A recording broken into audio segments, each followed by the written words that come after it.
ഈ ഇ ഡിക്ക് അമിതമായ അധികാരമുണ്ടെന്ന് ജനത്തെ ബോധ്യപ്പെടുത്തി അവരെ ഭീഷണിപ്പെടുത്തി അവരുടെ പേരിൽ കേന്ദ്ര സർക്കാരിനെയും സംസ്ഥാന സർക്കാരിനെയൊക്കെ പഴിചാരിക്കൊണ്ട് പണം ഉണ്ടാക്കുന്നത് ഈ ഉദ്യോഗസ്ഥന്മാർ മാത്രമാണ്.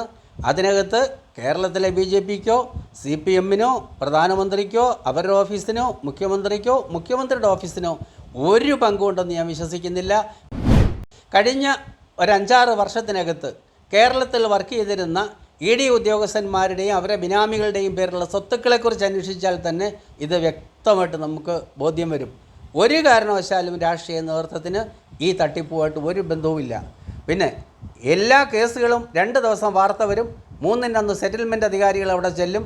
ആ സെറ്റിൽമെൻറ്റ് അധികാരികൾ അവിടെ ചെന്നിട്ട് അവരുടെ കാശ് വാങ്ങും, കൃത്യമായിട്ട് ആ പേപ്പറുകളെടുത്ത് ദൂരെ കളയും. എൻ്റെയും എൻ്റെ ഭാര്യയുടെയും പേരിലുള്ള സ്വത്തുക്കൾ, ഒരുപാട് സ്വത്തുക്കളൊന്നുമില്ല.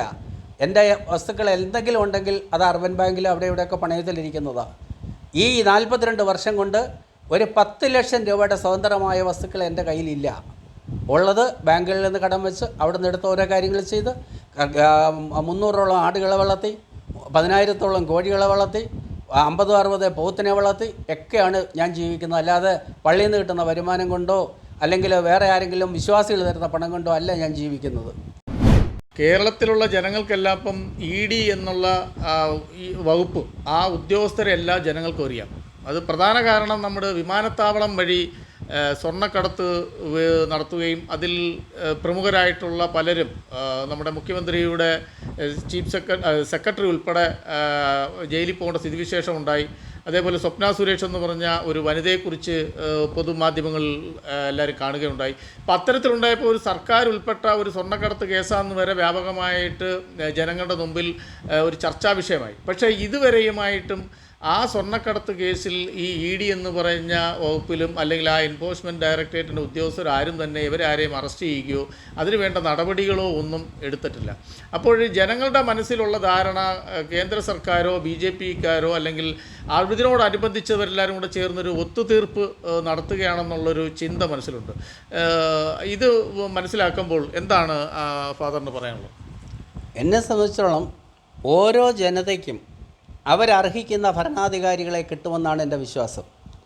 ഇന്ന് ഇന്ത്യക്ക് ശക്തനായ ഒരു പ്രധാനമന്ത്രി, ശക്തനായ ഒരു ആഭ്യന്തരമന്ത്രി, ശക്തയായ ധനകാര്യമന്ത്രിയൊക്കെ ഉണ്ട്. അതുപോലെ കേരളത്തിന് മിടുക്കനായ ഒരു മുഖ്യമന്ത്രി, പ്രാഗൽഭ്യം തെളിയിച്ചൊരു മുഖ്യമന്ത്രി, അത് നമ്മൾ അർഹിക്കുന്നൊരു മുഖ്യമന്ത്രി നമുക്കുണ്ടെന്നാണ് വിശ്വാസം. ഇവരെയൊക്കെ ഇതിനകത്തേക്ക് വലിച്ചഴിക്കുന്നതിന് ഒരർത്ഥവുമില്ല.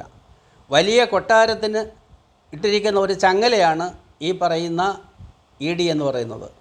ഈ ഇ ഡിക്ക് അമിതമായ അധികാരമുണ്ടെന്ന് ജനത്തെ ബോധ്യപ്പെടുത്തി അവരെ ഭീഷണിപ്പെടുത്തി അവരുടെ പേരിൽ കേന്ദ്ര സർക്കാരിനെയും സംസ്ഥാന സർക്കാരിനെയൊക്കെ പഴിചാരിക്കൊണ്ട് പണം ഉണ്ടാക്കുന്നത് ഈ ഉദ്യോഗസ്ഥന്മാർ മാത്രമാണ്.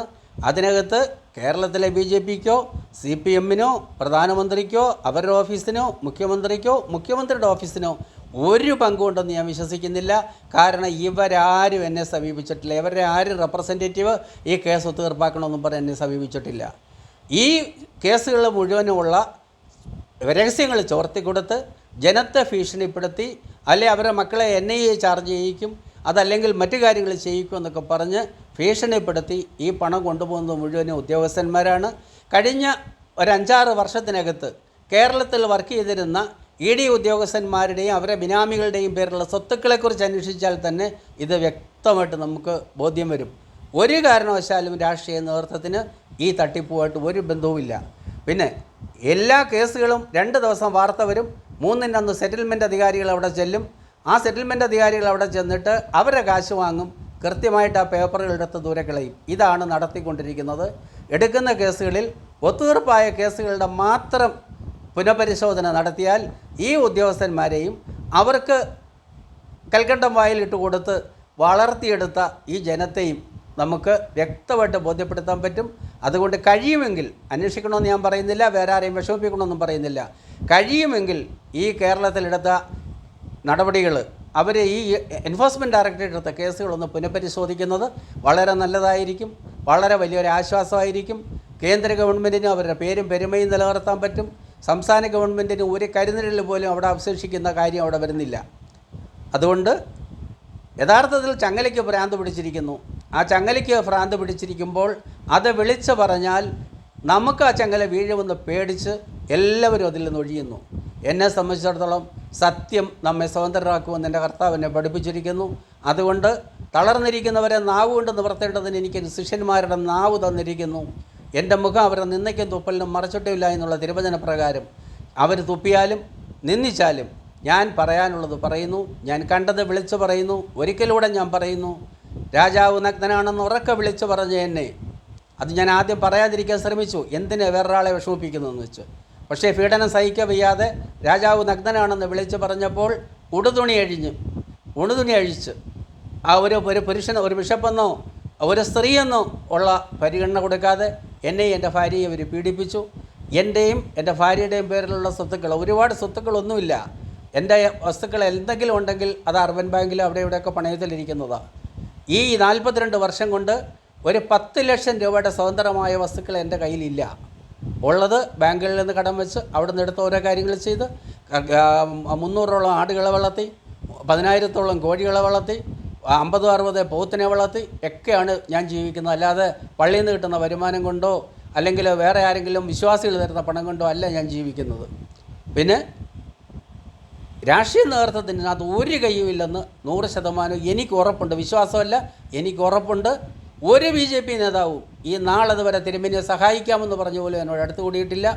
അതുപോലെ തന്നെ ഒരു പാർട്ടിയുടെ നേതാക്കന്മാർ അടുത്ത് കൂടിയിട്ടില്ല.